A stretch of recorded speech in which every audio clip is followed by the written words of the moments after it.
Okay, thanks so much. Thank you for starting the recording. I see we've currently got 30 people that have joined. There will be others, I'm sure, joining us, but I think we should, in order to stick to our allocated time, we should start. So good afternoon, everybody, and welcome to the second RETIG webinar for 2022. My name is Leanne Brown, and I'm the current chair of RETIG, which stands for the Research, Education and Training Interest Group of LIASA. And here with me in this meeting room is my colleague, Marupeni Ramabina, who is the chair-elect of RETIG. He will be speaking to us just now. And a special welcome to our speaker, Makaba. Just to give you a bit of background, today's webinar, as you know, is all to do with research data management. And our speaker will be talking to us about that from his own experiences. So without further ado, I'm going to hand over to Marupeni, who's going to do the welcoming or introduction of our speaker. And then we will move on to the actual presentation. Just a few housekeeping rules. Obviously, as with most webinars, please make sure that you are muted for the duration of the presentation until we get to the question and answer session. If you do have a question or comment, you can unmute yourself then and raise your hand and then unmute yourself. But while we are busy with the webinar, please put any comments or questions that you have in our chat box, and we will be monitoring that and addressing all of those comments during the Q&A session. So I'm going to hand over now to Marupeni. Thank you and enjoy the webinar. Thanks. Thank you, Chair. Thank you, Chair. Thank you, colleagues, RETIG members. Welcome to our webinar for today. My name is Marupeni Ramabina. I work here at the University of Venda. I'm here to briefly introduce our speaker who will be talking to us today about the experiences from UNISA. Our speaker is Mr. Bongani Makaba Makanda, who is a research data curator at the University of South Africa Library and Information Services, and he works in the Information Services and Content Management Directorate. Mr. Makanda holds an honors degree in information science from UNISA, plus a certificate in scientific big data sharing and publications for developing countries from the Chinese Academy of Science. His duties include data curation, managing the research data repository, the e-visibility, advocacy, awareness raising amongst the UNISA community to encourage a culture of data sharing practices for reuse. Mr. Makanda also serves on the NEDICC Steering Committee. This is the network of data information curation centers, which is a community of practice amongst South African institutions of higher learning and research and science councils with an interest in the digital curation. His presentation will focus on the journey of UNISA on RDM. Mr. Makanda, welcome to our webinar for today. The floor is yours, my brother. Thank you, Chair-elect, and thank you, Chair. Good afternoon, colleagues. I know that it's wrong for me to ask if I'm audible enough, but I will ask and break the protocol if I'm audible enough. Just sharing my screen, my video. Thank you, Leanne. So that colleagues can put a name to a face to a name. That is me, Makaba Matanda.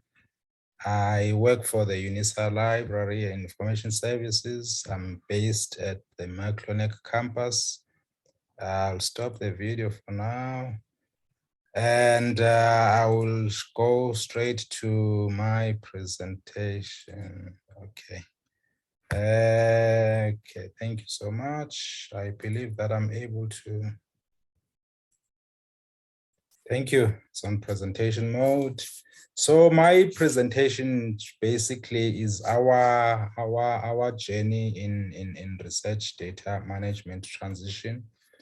As you know that, if I may say, that there is no institution that is born with the DNA or for the research data management.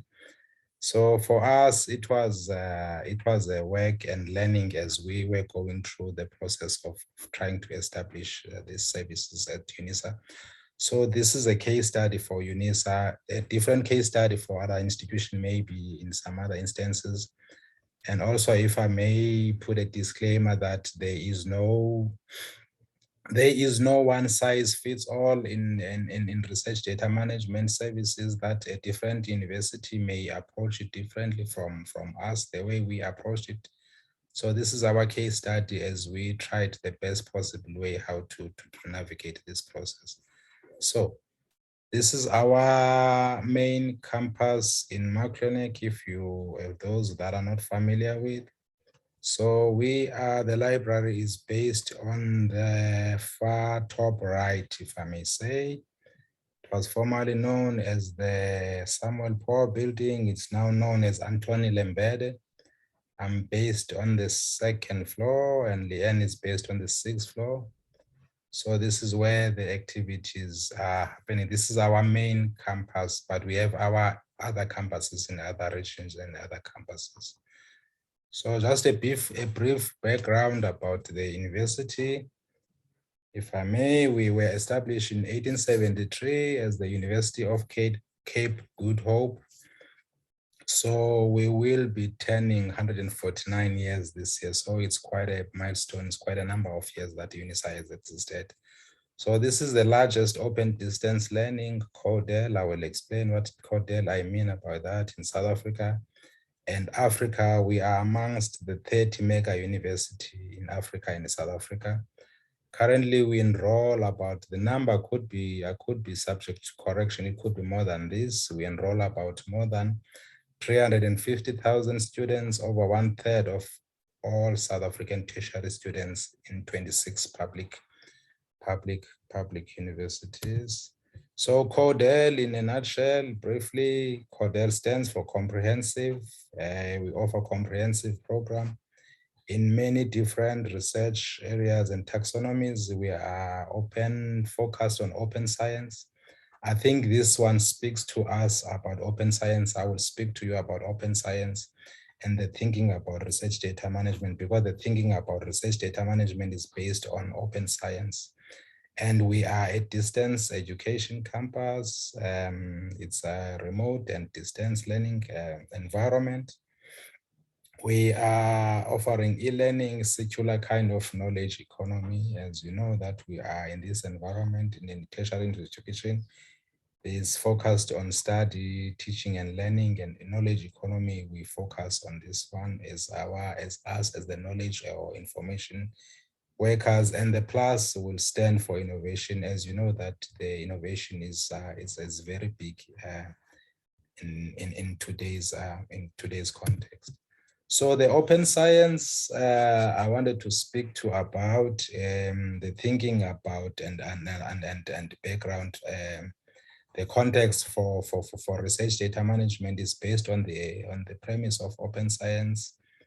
Thereby, it speaks about primary outputs of publicly, but not only publicly funded research, but also other private funders, researchers are grabbing this opportunity to make their research openly, publicly available. It's a publicly funded research and publications and the research data. It is publicly accessible in a digital format in many instances with no or minimal restrictions. By minimal restrictions, I mean by not every research it could and must be open due to some other ethical and legal requirements of the research. So it will be closed for a period of time.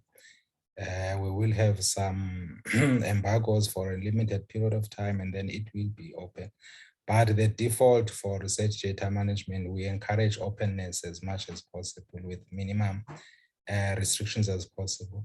So this, in a way, it enhances transparency amongst research, encourages collaborations, and it fosters innovation to come up with better sustainable solutions for the future. So the focus areas of open science is three: is open access, is open research data, and open collaboration. So this is done through enabled ICT. So research data management is very much technologically intensive. So we rely heavily on technology. So also it is based on the FAIR data principle. By FAIR, we mean data must be findable, it must be accessible, it must be interoperable, it must be reusable. So just briefly about the FAIR data principle, that the data must be findable, it must have this persistent identifier, it must be rich in metadata and indexed in repositories, accessible with standard protocols. It's open, free protocol with minimum restrictions as possible. It is authenticated where necessary, and metadata, as I mentioned, that not every data it will be open, but the standard protocol that the metadata must be open, even though the data itself it will be closed for a period of time. It is interoperable. It can work with the various systems if we migrate from one system to another. Using different vocabularies, and vocabularies are FAIR and linked data. It is reusable. Metadata have multiple attributes, for instance, the digital object identifier, and then the UNISA IR. If there is a data that is, it has a research output in the UNISA institutional repository, we will have these multiple attributes in the data sets, or also in the research output itself. So why would you share your data? Maybe you ask yourself this question. It is a funder requirement. Mostly the funders, they want to see the research on investment. I will share briefly about the NRF statement that they released in 2015. Not only publicly funded researchers, we see this trend is growing also amongst the private research funders. They want to share the data. It is encouraging reproducibility. We want people to share the data for reuse, for long-term preservation. There is a strategy and something that currently UNISA Library, we're developing this long-term data digital preservation. If the data and when the data has been kept in different research repositories, it will be kept in this storage space for a longer period of time for preservation. It is a safe storage space. As you know, that some of these gadgets we're using, the internal drives or the hard drives can be obsolete, can be damaged. So it is safe for your data, for your researcher to keep with us, and then it's a safe storing space. It is seen as a good science because it's in a way it verifies the results, because the results that you are sharing, your research methodology or your research you are busy with, you are able to, it can be engaged and it can be peer reviewed by other research users, and it can be verified, the results.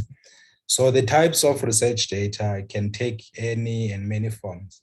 For instance, the document can be in a form of documents, it can be spreadsheets, it can be laboratory notebooks, field notes, and diaries. It can be in a form of questionnaires, transcripts, code books, audio tapes and video tapes, photographs, films, test responses, slides, artifacts, specimens, and samples, collection of digital outputs, data files, documents, contents, e.g. videos, audios, text, and images. So the data can be in any, we accept any type of data in any formats. And fortunately, our data repository is able to take these different types of different forms of data.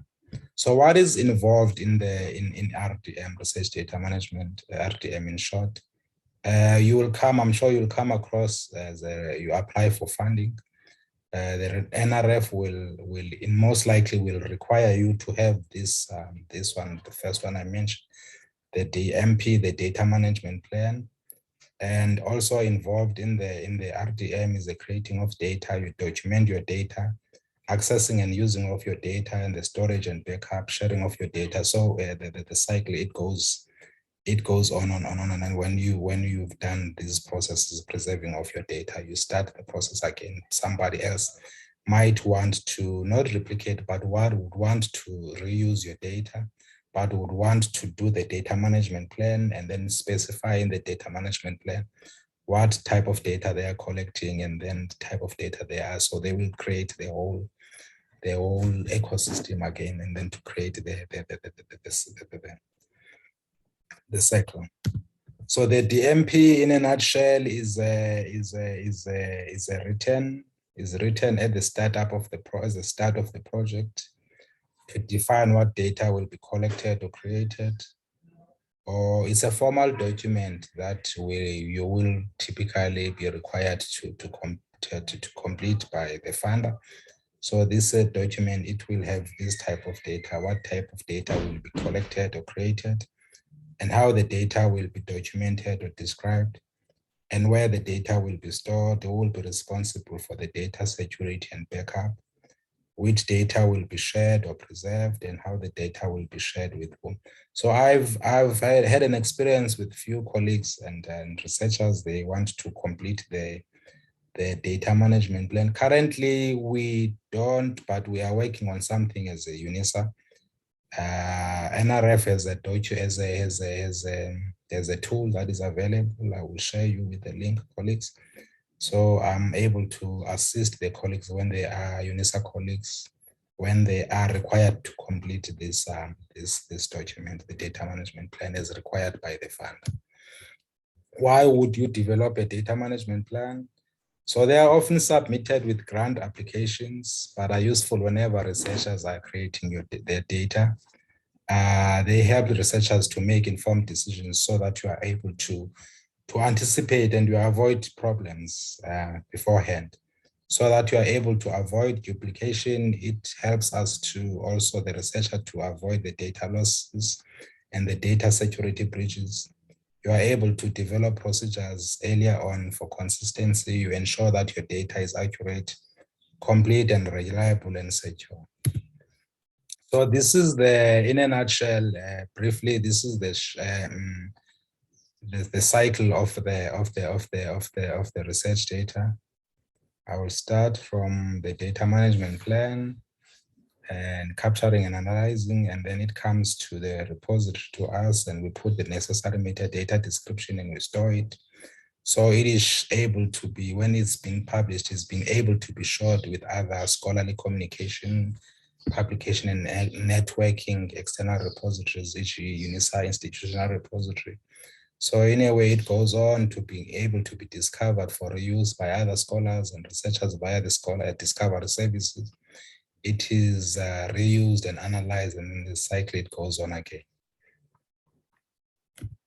So the RDM, okay, this is that was just a theory. So this is our story as UNISA Library. We started the journey in 2011. So when we were asked or tasked to do the investigation of data curation, we did some survey just to get the mood, and then to know the needs and about from our colleagues, if they were to be able to want or willing to share their data. And so the respondents, 70% of the respondents were willing to submit the data for sharing. 30% were uncertain could understand why they are uncertain, and below are some of the findings. So these are the findings that the uncertainty is based on confidentiality when considered when planning the research. Uncertainty is based on sensitivity and ethical concerns. I've mentioned about ethical concerns that not every data must be and will be made publicly available due to some other legal and ethical considerations that are needed to be taken into consideration. And it depends on the project at hand, but also it could be used out of context that the data and the research people are. It's not used for the intended purposes. People could abuse the data that is not intended for the purpose. So this is the funder requirement. NRF, the funding agency, conducted a national open access survey in 2015 to determine the technical requirements of repositories alignment and associate standards to guide the implementation of open access initiatives in South Africa. So this open access initiatives is related to the research data management. As I've mentioned, that open science is based on these three fundamental areas: open science, open data, and open access, and open collaborations. So this is the survey that the NRF, the survey that they did. NRF, they published a statement in 2015 to say that, okay, I will go on, let me not confuse you. So we can go on. So this is the open access statement for impact survey. So these are the numbers of the institutions that are having an open access mandate, open access policy, the institutional repository, the digitization policy, intellectual property policy, preservation policy. So they had about 18 answered questions, and then they skipped 5. They skipped the questions.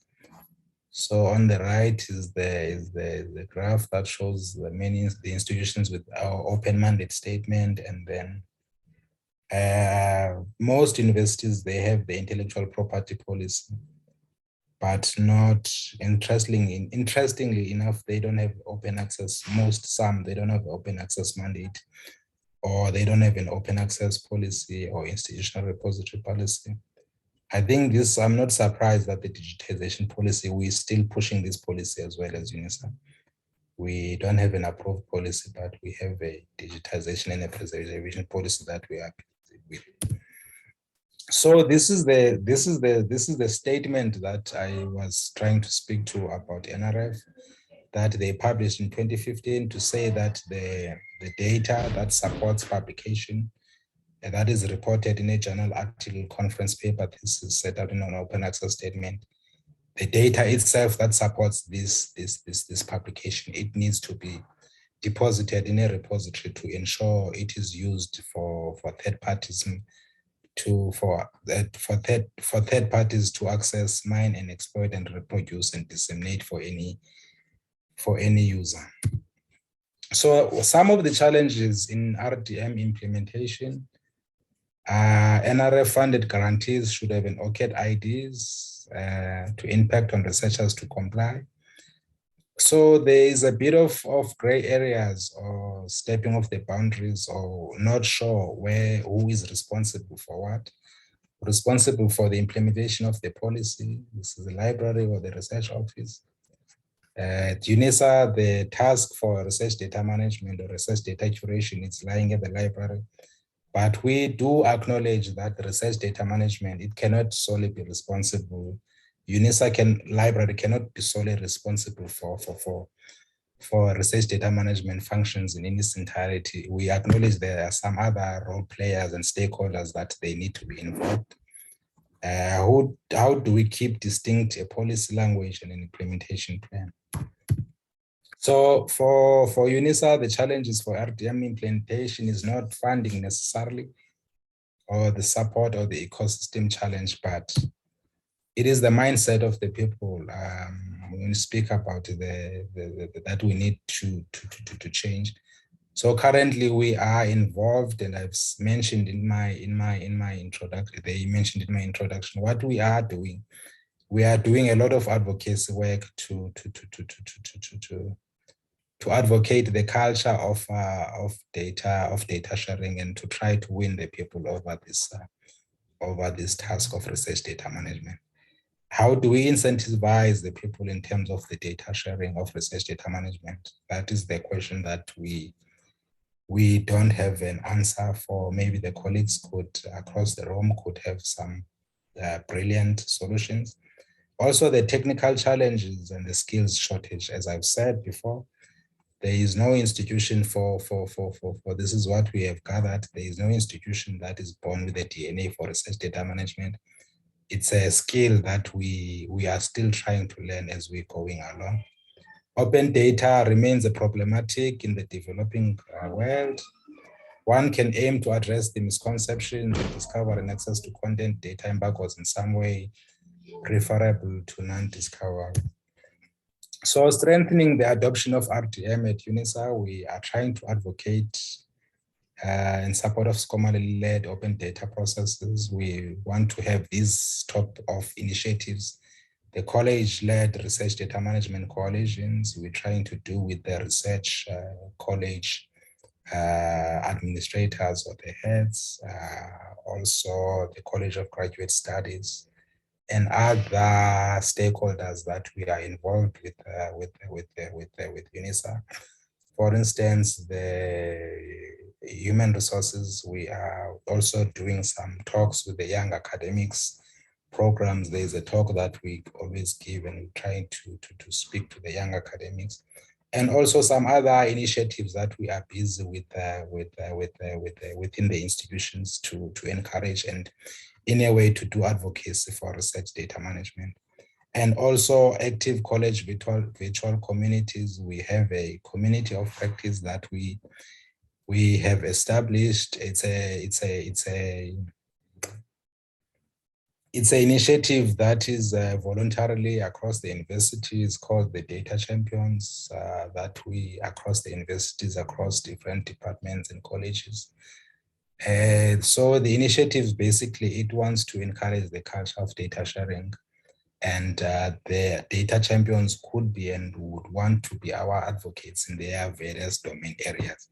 So also the mailing list and forums and events for updating of open access initiatives, open data, RDM trends and good practices. Also, we want to evaluate how do we reward quality and impact and individual coherence. So the stick approach, how do we balance between the two, between the policy and also the encouraging people how to share the data.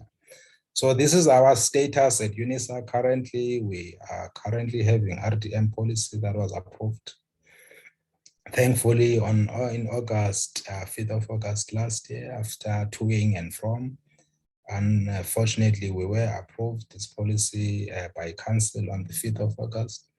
So we had made it, communicated with the university, through various platforms, incomes. We've sent it to the college deans and other stakeholders. And we also have a UNISA data repository that is available. The link is provided below. On Figshare, this is the platform that I think, if I'm not mistaken, most universities are subscribing to this platform. It's a proprietary software. It's not an open software. Our thinking was that we wanted a system that is ready to be used and that is working, and also the support is very good. We had our own investigation that we did, but also this works very, very, very, very good. It can also be used for the UNISA institutional, for the institutional repositories as well.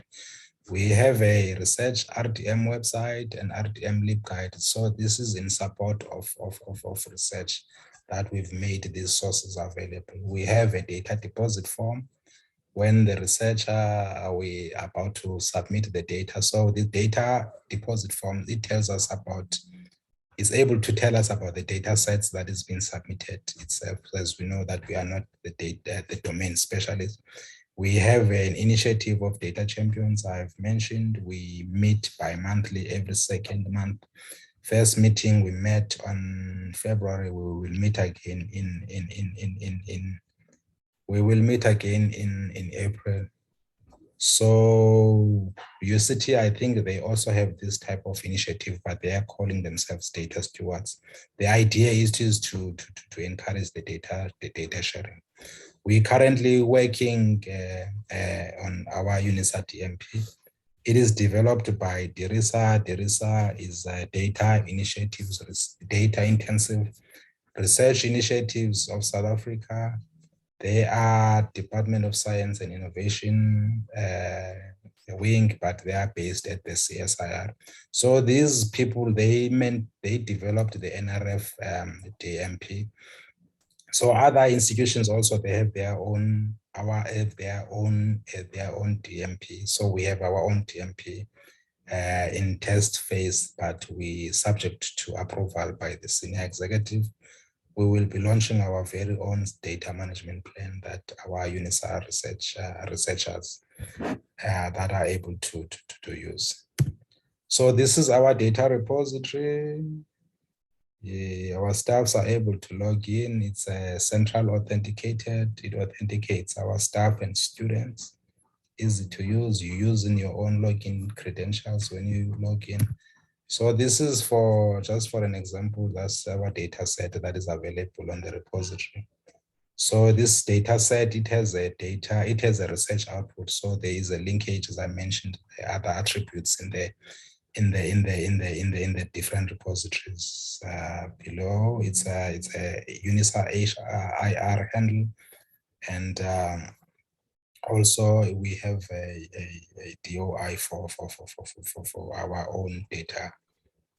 Our own data set that is available in the data repository.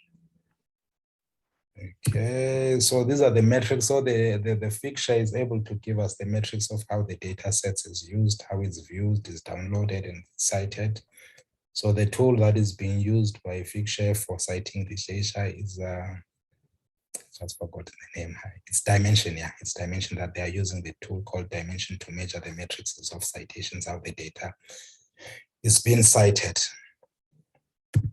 So these are in conclusion to my talk, these are the first timelines that we did. As I wanted to, I was not sure whether to start with this one or, but we started in 2010 we were tasked firstly to do the investigation on data curation. But upon our investigation, we realized we could not do only data curation without doing the research data management as involved. So in 2011, we did a pilot project, we did a survey. I've shared the results with the colleagues. And previously, before I was a research data curator, I was a cataloger. I was tasked with my other colleague to do this investigation. 2012, and we realized that we could not do data curation in isolation of research data management. And we did ICT business requirements document that was signed off September 2012. So this task group of ours, the working group, we grew from 2 to 3. And we joined RETIG. RETIG is a community of practice that we are working with other research councils and other universities to share the experiences. Must say, colleagues, that we learned a lot from involving ourselves in this community of practice, because you think sometimes that you are alone and you share the pain alone, but people, they have the same experiences, and we are learning as a group, and we share the experiences. So we were not sure whether to have our data repository in ECM or not, but we decided against that. 2013, we did an in-house investigation systems and open text from data centrics. And we did a proposal to Senate for a workflow. And we proposed the structures and capacity. We joined RETIG, and we went to HSRC for benchmarking and data first. I think it was one of the first then at that time. It's at UCT. So, but we grew as a task group, and we had many working group members. We started with our policy in 2014. We did a draft.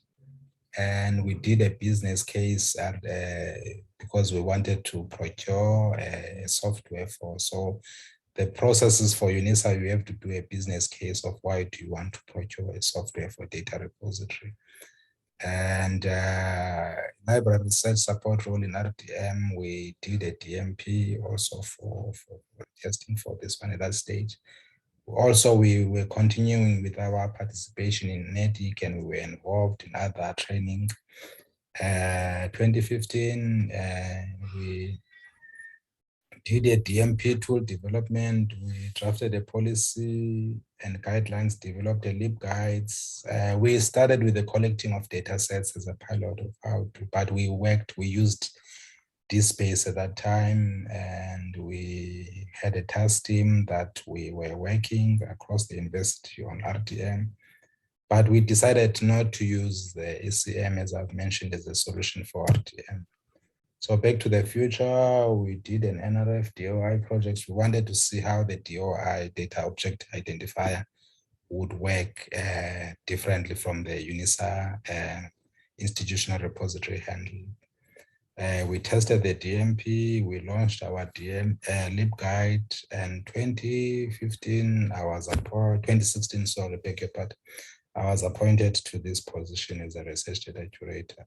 And we are continuing, colleagues, with training and capacity building. We are not there where we want to be, but I think we are not where we were before. We are learning as we go along with the helps of other colleagues and being involved in other forums like RETIG and Codata and other forums.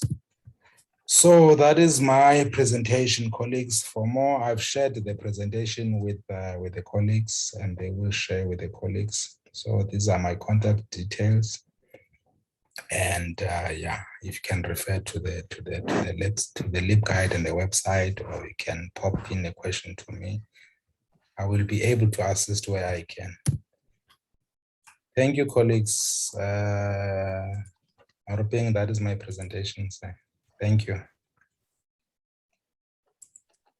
Thank you so much, Makaba, for your very interesting and informative presentation. You've shared a lot of useful information with us, and I'm sure that there are quite a few questions. I'm just looking at the chat to see what the questions are there.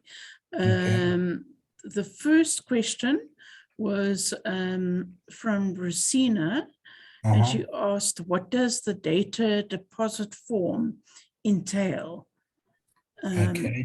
So I don't know if you would like to respond to that. Maybe I can. The data, thank you, Rosina, for the question. The data deposit form is like the data submission form. I asked the colleagues to do the completion of the data deposit form. It's a form that I asked the colleagues to do. It helps me to be able to have more information about the data sets itself, basically. That is submitted to me. As you know, that I would not know much about the data sets. For instance, I had some data sets in a statistical format that was submitted to me last week sometime. I'm not a statistician, or I'm not from the College of Agriculture and Animal Health. I'm a data curator. I did not know much about this. So the data deposit form, it gave me some insights of what the data deposit of the data sets, what is it about? Thank you, Rosina, for the question. Thanks so much, Makaba, and thank you, Rosina, for your question. The next question came from T. Mufana. What is the role of your RDM committee? What do you discuss during your meetings? I'm not sure which committee, I mentioned about the committees, the task groups that were established before. We were trying to investigate the data curation of how are we going to provide the services of data curation at UNISA. But Fortunately, HR approved that there needs to be a position in a full-time basis that will serve research data management. Also, the other committee I mentioned is the data champions. The data champions,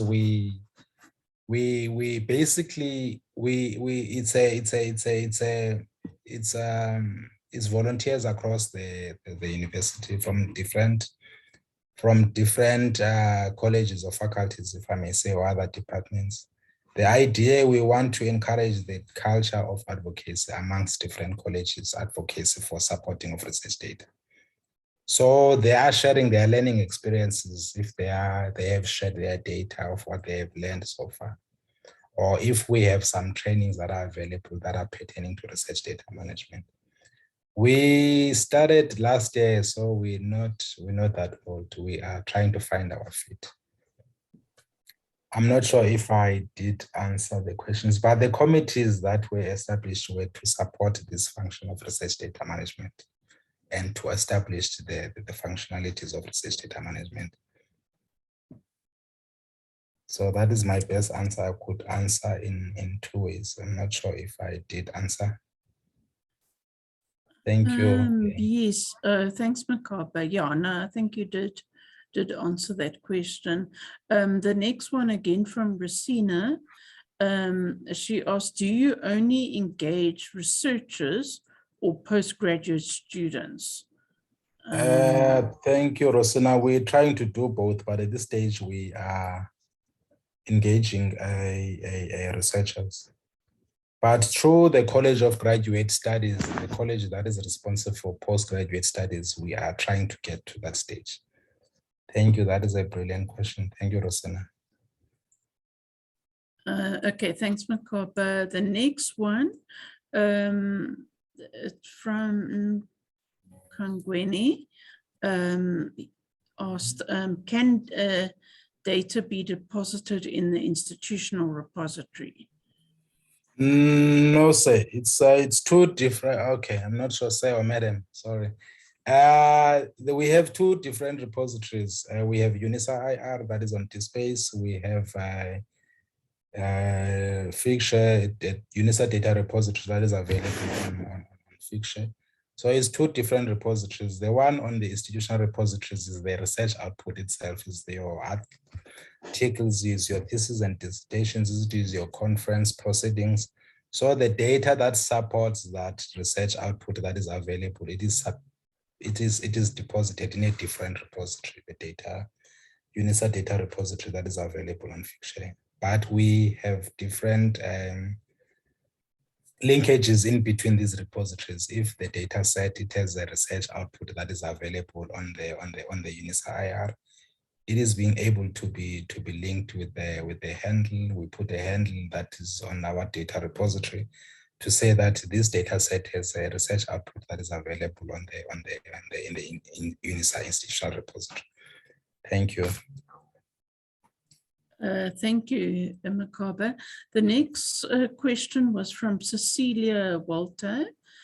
She asked, how do your plan and practices deal with number one, technology becoming obsolete, number two, natural and human destruction of the facility, and three, limited funding? So that's, yeah, three questions in one. Can I get the first question? Is the technology obsolete? Yes, that's correct. Yeah. Okay, can I answer about the obsolete of the technology? I mentioned about the long-term digital preservation that we are currently working on a strategy or a policy or a solution for a digital preservation. So the long-term digital preservation will circumvent I think I will answer it in two parts. The natural disasters, we'll try to circumvent the natural disasters if they do happen, because the data set, the data and the research, it will be stored in a long-term digital preservation for a long period of time. So we also the preservation also, it mentions about you preserve also the technology, that the tools that were used to gather the data set itself or the research output itself. So there is a strategy, there is a solution that we are currently working towards and procuring a software for long-term digital preservation to try to circumvent the natural disasters and the obsolete of the technology. I'm not sure about the other questions, Leanne, what were... Okay, yes, the third one was limited funding. Yeah, the second one was the natural and human destruction of the facility, and then limited funding.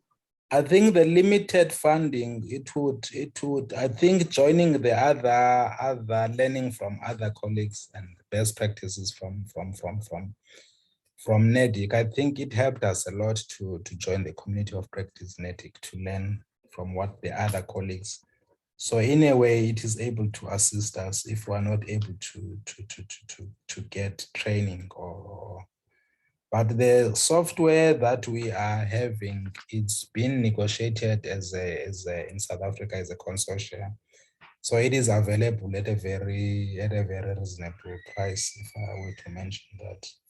So I will speak about that, about you negotiate as a consortium, as a group, and also we join the community of practice and the professional setup organization that is able to help us in training and development.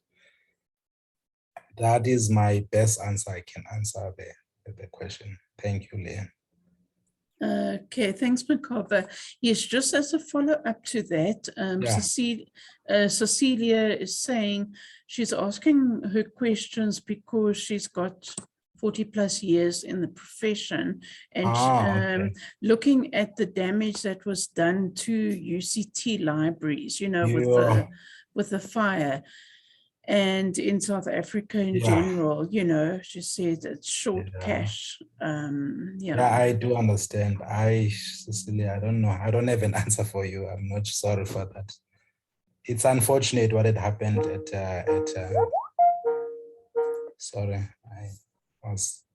it's unfortunate what had happened at UCT. It's such a huge loss. I mean, some other losses cannot be recovered, unfortunately. Leanne, can you hear me? Yes, I can hear you. No, thanks for that. But I don't have a direct answer to the question. To that, yeah, that's a really difficult one, I think. Yeah. Okay, the next question is from Betsy Eister. How many librarians are allocated the task of RDM, and what are their qualifications? Okay, that's the easier one. I'm the only librarian that is allocated to this task of RDM. I have an honors degree in information science from UNISA. But there are other qualifications that UCT is offering, a master's in data curation. And I think Solplaatje University is offering an undergraduate in data science, I think, if I'm not mistaken. And I think the University of Pretoria, they're offering there's a qualification that they're offering in data science, I think. So I've got other certificates that are related to data curation as well. So unfortunately, I'm the only one that is tasked with research data management at UNISA. Anne-Marie, sorry, Leanne, sorry, can you hear? Oh, yes, I can hear you. Sorry. I would love to have more. Thank you. I would love to have more people that are working. I would love to have more. Okay, thanks, Makaba. Then Nkangweni is asking, how do I make people submit their data? That's a difficult one. I don't believe in, but the stick approach, it does help if you have policies in place. Just but some people, they see policies as being punitive, but we're trying the best possible way to encourage people to share their data. And we want people to see the benefits in data sharing. I think that's the best part that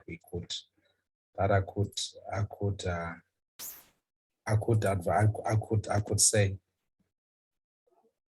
we encourage people to share data, to champion, to encourage to advocate and to raise awareness for data sharing. Okay, thanks so much, Makaba. Rosina just made a comment. She said, I see you are linking data. That's great. Yeah, thank you, Rosina. We try. Thank you. That's the idea. The data and research must be able to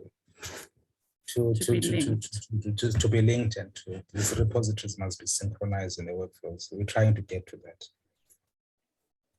Okay, thanks, Makaba. I see Tanyani, one of our former colleagues. Yeah, that's Mr. He's asking, is there a significant increase in terms of researchers' participation, and how do you constantly ensure such?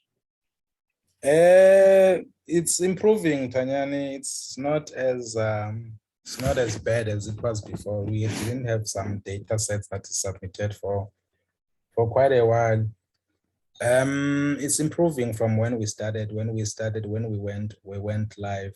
When we went live, we asked the people that submitted their data for pilot to make the data public and available. Some they agreed, some they did not agree, and other reasons, valid or not. So what happens when we have workshops or webinars, and we try to encourage people to try to deposit their data in the repository, and to make them see the benefits and the return on investment for them to share the data. So some they do share their data in the repository. After the workshop, we see that after we had some few trainings last week only one, we had three data sets that were submitted. I was quite pleased. It's a small data set that, if you can say, but for me it makes a lot of difference. Small change. I mean, I've started this process. Even a small change, it makes me very happy. It does make a lot of difference. So I'm trying to. So what we try to do when we do the reports for the executive, for instance, for the Senate and for the Research Innovation Postgraduate Degrees Committee, we give these reports as to which college has submitted how many data sets. We try in a way to create a competition amongst the deans and the colleges for who submitted more research data sets. So in a way, we hope that it will bear fruits. That is the best we are trying at this stage, Mr. Tanyan, unless you have a brilliant idea for us of how do we encourage people to submit data. We do have a policy, the policy that is, but people, I mean, we do have policy, but the policy, it has gaps also anyway. Because the data, it must be supported, it must be submitted in a very prepared and a clean way, in a way that is not compromising the anonymity of the research participants. So at this stage, we are not there, but these are the processes that these are the battles that we are trying to, and the teething problems that we are trying to sort. Thank you, Leanne. I will take the next question. Okay, thanks. Yes, again from Tanyani, he just said, following up on Betsy Eister's question, what other roles or positions do you believe are essential in the long term besides your role? Okay. Yeah. I think personally, I think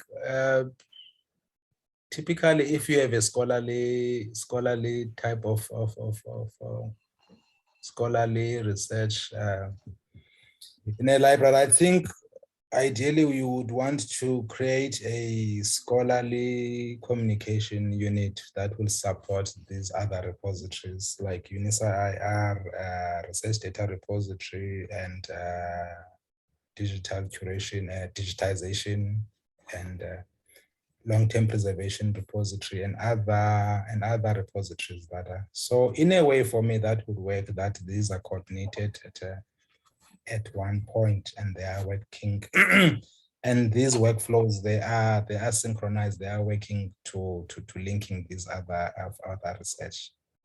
I think that would work for me. I think I've seen in other institutions that they have a unit like that.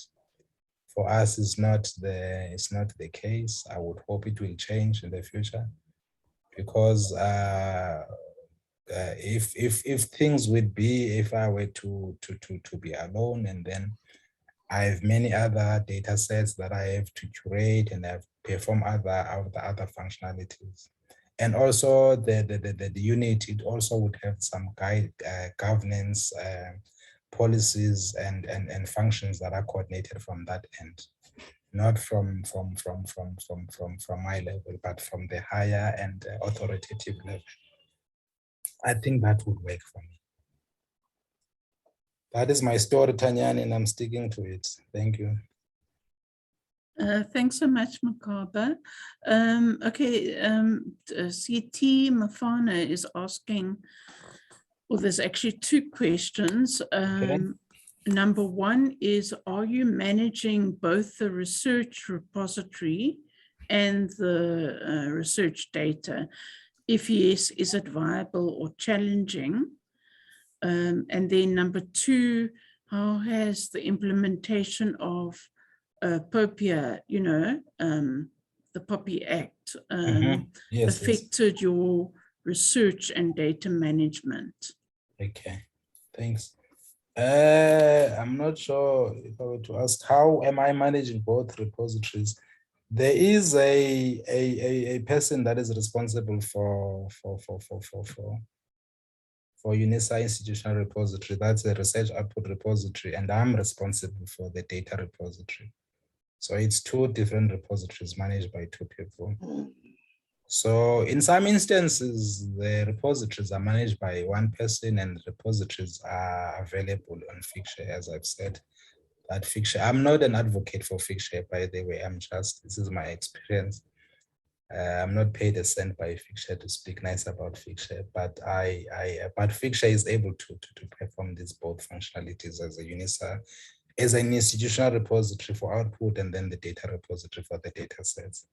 How has the POPIA Act we have few data sets to measure the impact, but we do in our presentation that the data set, it must comply with the that's that I didn't include it, POPIA, and in terms of for this presentation. But we do speak about the POPIA Act when we speak to the researchers, that as I've mentioned, that the data, it needs to protect the anonymity of the of the participants. It must de-identify the participants. So some of the challenges that when I try to speak to the researchers, they are speaking about the submission of the data. So I do speak about them, that the data, it must be in a very prepared and a clean way as far as possible, that is not able to compromise the identity of the participants. Thank you very much.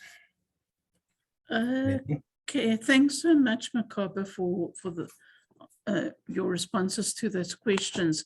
I don't see any other questions in the chat. Marupeni, do you see anything further? Chair, I don't see any hand or question on the chat, but I wanted to quickly ask Makaba something here. I don't know if my question is related to the one asked by Tanyani. I missed you when you were talking to the slide on challenges for RDM. I think you mentioned something on incentives. I wanted to understand, was it incentive for the library staff or the researchers? And the second one, which I don't know if it's related to that question of Tanyani, we were also talking about the skills shortage. Which skills specifically were you talking about? Thank you. Okay, cool. Thank you so much. Okay, these incentives I was mentioning, incentives to the researchers. How do we? It's a rhetorical question. I don't have an answer to that. It's a rhetorical question. It's open to I'm throwing it to the house. how do we incentivize the researchers if they are and when they share the data? So we're trying to balance the stick and the carrot approach in a way. We do have a policy, right, that is approved. And how do we also encourage people to share their data willingly? So this is something that I think the university must come up with so that people are sharing their data willingly without being pushed or being compelled by the policy. The skill shortage, I mentioned about the technical skills shortage. Previously, before this position, I was a cataloger. And I had left to go and join the University of Johannesburg as a institutional repository manager, and this position existed. And I put my name for consideration. I was appointed. So in terms of the skills is the skill that we learned as we were in the process of trying to establish the research data management services. So I said earlier there is but currently at the time there were few qualifications that were offered in terms of the research data or the data curation courses. At this stage, UCT does offer the course in master's level for digital curation. I think it's called MPhil in digital curation. I think University of Pretoria, they have something similar, or VETS, and Sol Plaatje University in Kimberley, they have it at undergraduate level, a data science course. So at this stage, there are very few institutions that are offering this type of training. So the skill we are learning as we go along, and we having to catch up with, trying to do a catch up in terms of the trying to leverage the skills. Thank you, Mr. Marupen. I think I did answer your question. Currently, I get a lot of questions on the research. There is a dedicated mailbox that is dedicated to RDM. So people are asking me a lot of questions. They seem to think that we are giving a course in RDM, but it's not a course that we're giving, it's a service that we are giving to university staff and students. So there is a need, I would think, that there must be more type of these courses. But I think I'm subscribing to, if I may be able to share with, I'm subscribing to LinkedIn. So on LinkedIn, I'm getting a lot of courses that are offered virtually and for free that I'm subscribing to, that I'm able to participate and join in. So that's the best I can do for myself, I think, and to do that and to do justice to the position and to the service. Thank you, Maruping. Thank you, Leon. Okay, thanks, Makaba. And I saw something just now.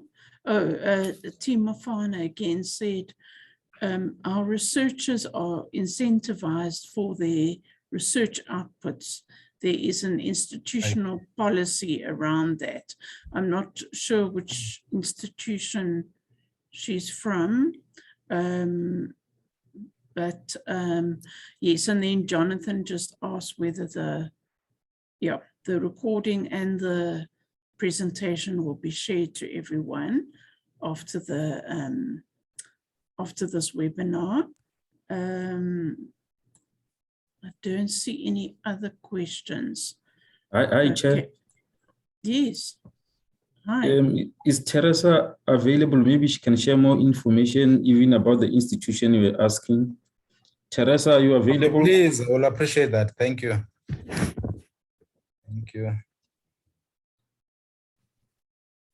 Hi, Teresa.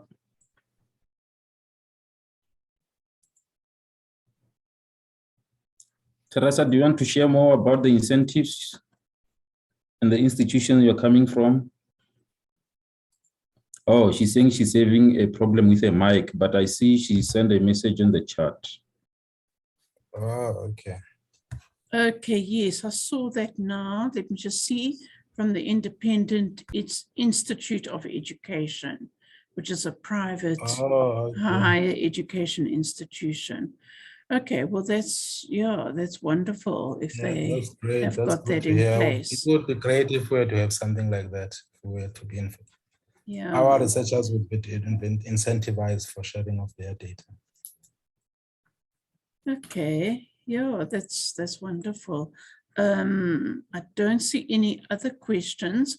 If anybody would like to add anything, you're welcome to raise your hand or, you know, unmute yourself. And if you want to make a comment or,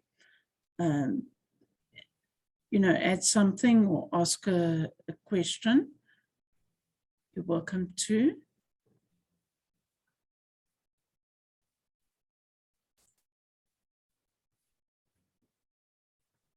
I don't see anything. Yes, just a reminder, Maripeni has put it in the chat.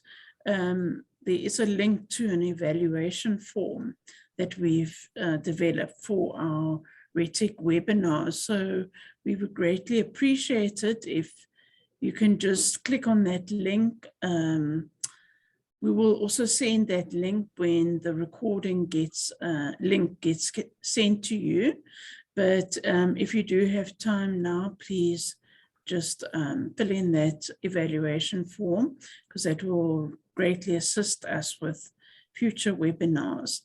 And I think if there's no further questions, then I just want to say special thanks to Makaba for his great presentation. It's been very informative, very interesting, and I think we've all learned a lot from your experiences with RDM. And thank you also, Maripeni, for your assistance with the running of this webinar. And thank you, special thanks to Anna-Marie and Kagiso from the LIASA office. Thank you for assisting us and setting up all the sessions for us, and just coordinating this whole process. And lastly but not least, thank you to all of you that have taken the time to attend this webinar. I hope that you found it interesting, and those who weren't able to attend but did register, I think they will still receive the link to the recording as well as the presentation itself. And yes, please feel free to contact Makaba through his contact details if you've got any questions. And thanks so much for attending today, and take care, and goodbye to everyone. Thank you. Thanks, Leanne. Thank you, colleagues. Bye-bye. Thank you. Thank you, Makaba. Thank you, Maripeni. And thanks, everybody. Thank you.